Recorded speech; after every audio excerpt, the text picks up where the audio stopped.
එකේ ඉඳන් 13 වෙනකන් චාමිනි මම එකම පන්ති හිටියේ. එකේ ඉඳන් 12ට එක ස්කෝල් එකක් 11ට එක ස්කෝල් එකක් 11 ඉඳන් 13ටත් එක ස්කෝල් එකක් but same class both schools. ඊට පස්සේ චාමින් යුනි එකට ගියා ස්ලිට් එකේ.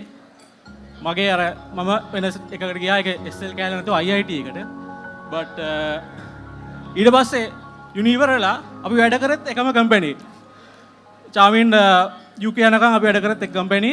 so මට මගේ ලයිෆ් එකේ more than half experience තියෙනවා චාමින් එක්ක. මේ කියන්න දේවල් තියෙනවා. මේ ප්‍රසන්ටේෂන් අර පැත්තේ තියෙන පොඩ ඒ පැත්ත බැලුවොත් next slide එක දාන්න. ඒ තව එකක් චාමින් මේ මතකද දන්නේ ඔය වම් පැත්තේ මතක ට්‍රිප් එක දකුණු පැත්ත එකත් මතක ඇති රයිට්. මේ චාමින් පොඩ්ඩක් හැන්ඩියා හැමෝම දන්න එක මම හිතන්නේ. ඔව් ඇත්ත ෂාරුක් ખાන් අපි ෂාරුක් ખાන් කියලා තමයි අර පෝස්ට් එක තියෙන වම් පැත්තේ ෂාරුක් ખાන්ගේ පෝස්ට් එක. ඒක තව පොඩි පෝස්ට් එකක් තියෙන එක දාන්න දෙක.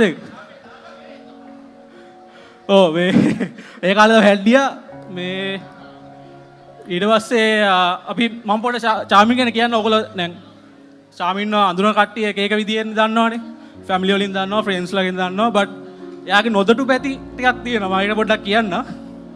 මේ සෙකන්ඩ් ස්ලයිඩ් එක දාලා තියෙනවා මේ චාමින් හොඳ ටීචර් කෙනෙක්. ඇත්තටම කියන්නේ මට ඇත්තටම ගණන් බෑ. මං අහගන්නේ චාමින්ගෙන්. ඒ කියන්නේ ගණන් පුළුවන්.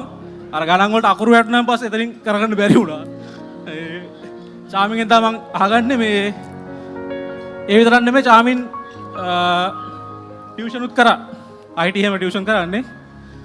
so අතන චාමින් හොඳ ටීචර් කෙනෙක්. ඔය මේ පන්තියේ ටීචර් දීලා යනවා චාමින්ට මේ පාඩම කරන් යන්න. ඒ ගත්ත බින්දුර 10 years back වගේ දැන් මම 10 years වලට ready වෙයි. next slide එක. මේ චාමින් හොඳ ඩාන්සර් කෙනෙක්. ඩාන්සර් කියන්නේ මේ බොරුවට නෙමෙයි ඇත්තටම හොඳ ඩාන්සර් කෙනෙක්. මේ ඔය ස්ලිට් එක කට්ටිය හොඳට දන්න එක. මේ සෙට් එකේ කට්ටිය ඉන්නව පොඩ්ඩක් කතා කරන්නකෝ ඇවිල්ලා මේ චාමින්ගේ ඩාන්සින් ස්කිල්ස් ගැන පොඩ්ඩක්. මේ most talented first place වුණා මේ ස්ලිට් එකේ ස්ලිට් ගොට් ටැලන්ට් එකේ. මේ ටීම් එකේ කට්ටිය අනිත් කට්ටියත් ඉන්නවා. චිතු පොඩ්ඩක් එන්නකෝ අපිට කියන්නකෝ විස්තර පොඩ්ඩක්. කට්ටිය ඉන්නේ නැච්ච කරනවා. චිතු ටික. ඔව් මේ ඇත්තටම බොරුවක් නෙමෙයි. ඇත්තටම චාමින් හොඳ ඩාන්සර් කෙනෙක්. මේ වීඩියෝ තියෙනවා මේක ප්ලේ කරන්න බැරි හින්දා අපි ප්ලේ කරන්නේ. අද ඩාන්ස් එකක් දානවා. මේ ඩාන්ස් දෙකක් තියෙනවනේ. රයිට්. ඇත්තටම ඇත්ත ඩාන්සර් කෙනෙක්, හොඳ ඩාන්සර් කෙනෙක්, අවෝඩ් විනපු ඩාන්සර් කෙනෙක්. next slide. ඩාන්සින් විතරක් නෙමෙයි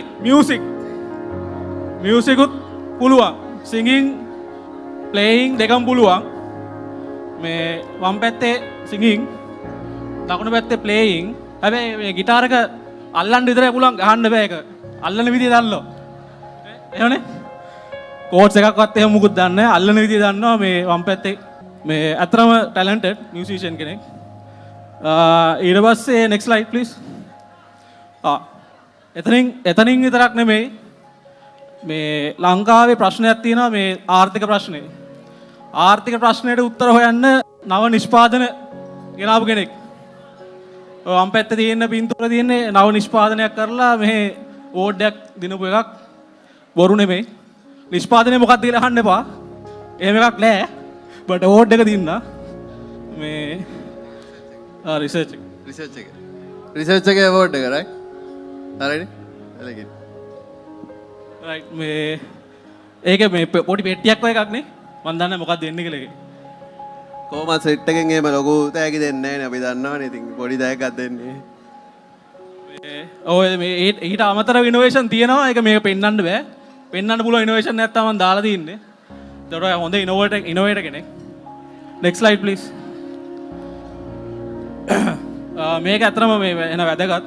මේ අපේ රණවිරුවෝ දන්නවා ලංකාවේ යුද්ධයෙන් බේරගත්තට මේ චාමින් රණවිරුවෙක් නෙවෙයි. හැබැයි රණවිරුවෙක්ට ඇදලා තියෙනවා. දකුණු පැත්තේ තියෙන ස්ටේජ් ඩ්‍රාමා එකක්. ඒක හැබැයි ලංකාවේ මේ ආමි එක නෙමෙයි US ආමි එක විදියට තමයි ඇක්ට් කරේ. මේ වම් පැත්තේ අර කැමෝ එක ගහලා ඉන්නේ. ඒ අතරම ඒ සිට් එකේ. ඉතින් මේ රණවිරුවෙක් නොවුනට රණවිරුවෙක් වගේ ඇක්ට් කරලා තියෙන හින්දා ඒකත් මම දැම්මා. right, yeah, next slide please. මේක ලංකාවේ එන ලොකු ක්‍රිකට් ගේම් එකක්, ඩොමෙස්ටික් ගේම් එකක් අතර ගත්ත මේකක්. මෙයා එක්ස්පර්ට් ක්‍රිකට් ඇනලිස්ට් කෙනෙක්. මේ මෙතන කට්ටිය ඉන්නවා මේ ටේබල් එකේ. ක්‍රිකට් ගහපු කට්ටිය. මෙතන අර පිච් රිපෝට් එක දෙනවා. ඊට පස්සේ මේ අතේ අර මොකක්ද තියන්නේ මෙහෙම? චාමින් මොකක්වත් නැහැ. ක්‍රිකට් හොඳ ක්‍රිකට් ඇනලිස්ට් කෙනෙක් බට් මේ එකම දේ දැන් ක්‍රිකට් බලන්නේ නැහැ චාමින්. දැන් ක්‍රිකට් බලන්නේ නැහැ.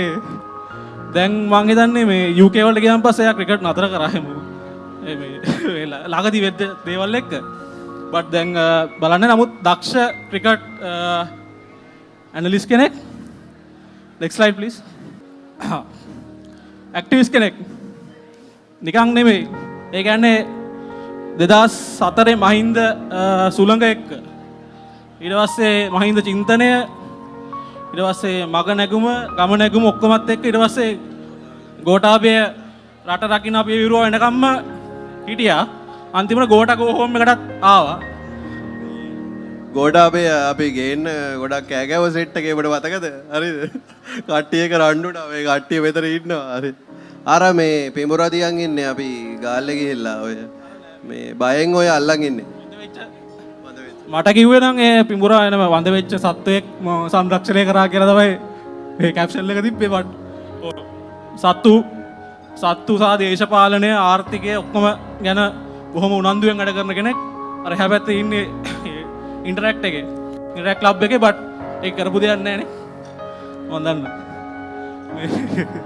කරපු දෙයක් නැහැ බට් ඒ ෆොටෝ එක ගත්තා. එදා ක්ලබ් එකේ ගිහිල්ලා බැජ් එක ගහලා ෆොටෝ එක ගත්තා. ඉතින් ඒක තියෙනවා. සෝ ඇක්ටිවිස්ට් කෙනෙක්.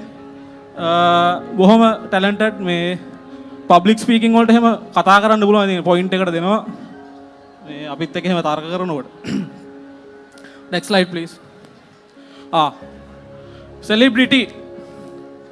මේක මේ මම හිතන්නේ මේ ලංකාවේ කට්ටිය දන්නවා. ඔව් මම නම කියන්නේ එයාගේ මේ ඇක්ට්‍රස්ගේ නම කියන්නේ නැහැ. නමුත් ලංකාවේ මේ ජනප්‍රිය ඇක්ට්‍රස් කෙනෙක් එක්ක කට කතාවක් පැචරුණා. මෙයා UK ගිය වෙලාවේ මෙයා තමයි අර යට තියෙන්නේ මේ බොරු නෙමේ මීම්ස් and මේ YouTube එකේ පවා තියෙනවා කවුද කවුද එයාගේ බොයිෆ්‍රෙන්ඩ් කියලා. හැබැයි දැන් ඒක නෙමෙයි වෙනස් වෙලා තියෙනවනේ. ඒක බොරුවක්. ඒක ඇත්ත නෙමෙයි. ඊට පස්සේ වම් පැත්තේ පේජ් වලුත් ගියා. මේ දකුණු පැත්තේ තියෙන්නේ මේ අර වෙනස ITN එකේ. ඒකෙත් මෙයා වැඩ කරා. මේ හැබැයි ඒක එයා වුන්නේ නැහැ මේ ටීවී එකේ. බට් සෙලිබ්‍රිටි සෑහෙන ටැලන්ටඩ් මීඩියා ඔක්කොම වල මේ දැන් YouTube එකේ පොඩ්කාස්ට් එකක් කරනවා. දැන් අහන්න ති කට්ටිය අහන්නේ කවුරුත් අහන්නේ නැහැ. ඒක කරලා තුන් දෙනා නම් ඒක අහන්නේ වෙන කවුරුත් අහන්නේ නැහැ. බං එන්ටර්ටේන්මන්ට් කියලා මේ පොඩි ආතල් එකක් දෙනවා. අපිත් ඉස්සර YouTube කරා මතකනේ මේ පොඩියට ලාවට පොඩි ආතල් එකක් දෙනවා චාවි. මේ ඉතින් ඇත්තටම සෙලිබ්‍රිටි කෙනෙක් talented multi talented. next slide please. මේ ඔය වගේ ගොඩක් තියෙන එකී නොකී හැමදේම තියෙනවා. ඉතින් මම එතනින් නතර කරනවා මොකද ටයිමුත් ප්‍රශ්න තියෙන හින්දා. ඇත්තටම මට තව ෆොටෝස් මේ තියෙනවා දාන්න බෑ මේකේ. ෆොටෝස් වීඩියෝස් තියෙනවා දාන්න බෑ. දැම්මොත් මේ වෙඩින් එක පොඩ්ඩක් වෙන මූඩ් එකකට යන නිසා මේ බට් ඇත්තටම චාමින් මේ හොඳ යාළුවෙක්. අපි මං කිව්වා වගේ grade 1 ඉඳන් මේ දක්වා බ්‍රදර්හුඩ් එක තියෙනවා. ඉතින් චාමින්ගේ qualities තියෙන loyalty මම හිතන්නේ to the fault to the fault තියෙන loyalty. ඉතින් මේ හොඳ වැඩක් වුණා. දැන් මේ අවුරුදු 10කට කලින් අර ඇක්වයිනාස්ක පැත්තේ චාමින් රවුම් ගහද්දි වෙච්ච දේවල් මේ මම මදාර කරලා දැන් වෙලා තියෙනවා. ඒක පර්මනන්ට් වෙලා තියෙනවා. අර අපිට කිව්වා බය ඇවිල්ලා මේ කෙල්ලෙක් ඉන්නවා මචං මං ආස්ක් අවුට් කරා කොහොමද කරේ කියලා මම කිව්වේ මේ මම නම්බරේ කොල කෑල්ලක ලියලා කෙල්ලට දීලා බස් එකට දිව්වා කියලා. එහෙම තමයි ආස්ක් අවුට් කරේ. ඒ ආස්ක් අවුට් කරපු කෙල්ල ඉන්න අතන අර දැන් එහා පැත්තේ ඉඳගෙන එතනින් ගැලවෙන්න බැරි වෙලා තියෙනවා ඒ ආස්ක් අවුට් කරපු විදියට. මේ ඇක්වයිනස් ගිහිල්ලා ඔක තමයි කරේ. වෙන පුකුත් නෑ නේද? ඩිප්ලෝමා කරා ඉවර කරා. ඔව් ඒක කියන්න.